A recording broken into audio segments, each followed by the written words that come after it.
सुचलीये का? मराठवाडा पुरात जिल्हाधिकारी नाच कामात, शेतकरी संकटात असताना कलेक्टरला नाच सुचतो कसा? सरकारी लाडक्या बहिणींकडून वसुली 8,000 सरकारी बहिणींनी लाटला फायदा, सरकारला लावला सरकारी कर्मचाऱ्यांनी 15 कोटींचा चुना.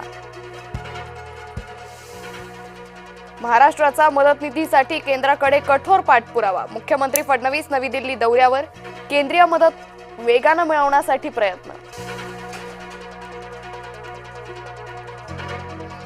राज्य आपत्ती व्यवस्थापन विभागाची मदत पुरी पडणार नाही, केंद्रानं सढळ हाताने मदत करावी, महायुतीचं अमित शहा यांना पत्र. जिल्हा परिषदेत नव्यानंच आरक्षण, सर्वोच्च न्यायालयानं दिला निकाल, जुन्या पद्धतीचं आरक्षण ठेवण्याची याचिका फेटाळली. सनातन संस्था दहशतवादी संघटना नाही, न्यायालयाचं म्हणणं, सनातनावर बंदी घालण्यास न्यायालयाचा नकार, सनातन संस्थेवरील किटाळ दूर. जपानला गेलेले उदय सामंत विरोधकांच्या निशाण्यावरून, दौऱ्यावरून परतल्यावर उदय सामंत छत्रपती संभाजीनगरला जाणार, पुरामुळे संभाजीनगरात औद्योगिक वसाहतीचं मोठं नुकसान.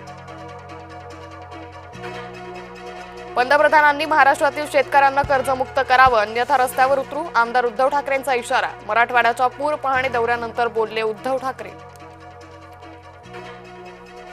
दिवसभर पायपीट झाल्यानं अजित पवारांची चिडचिड, जो काम करतो त्यालाच बोलतात. कर्जमाफीच्या मुद्द्यावरून अजित पवार पूरग्रस्त शेतकऱ्यावर भडकले. ठाकरे गटाचे लोकासांगे ब्रह्मज्ञान, स्वतः कोरडे पाषाण, मदत वाटपावर फोटो लावण्याची टीका भोवली. कोकणात पूरग्रस्तांना मदत वाटताना लावले होते उद्धव ठाकरेंचे फोटो. शिवसेनेने समोर आणला ठाकरेंचा दुटप्पीपणा, या मदत पाकिटावर कुणाचे फोटो लावलेत? शिवसेनेचा ठाकरे गटाला थेट सवाल. जालन्यातील नुकसानग्रस्त शेतकऱ्याचं टोकाचं पाऊल, जिल्हाधिकाऱ्यांच्या दालनात पेट्रोल टाकून आत्मदहनाचा प्रयत्न. अंकुश काकडे नावाच्या शेतकऱ्याला पोलिसांनी घेतलं ताब्यात. सोनम वांगचुक यांनी आंदोलन गुंडाळलं, वांगचुक यांच्या आर्थिक व्यवहाराची चौकशी, विनाकारण छळ होत असल्याची वांगचुक यांची तक्रार.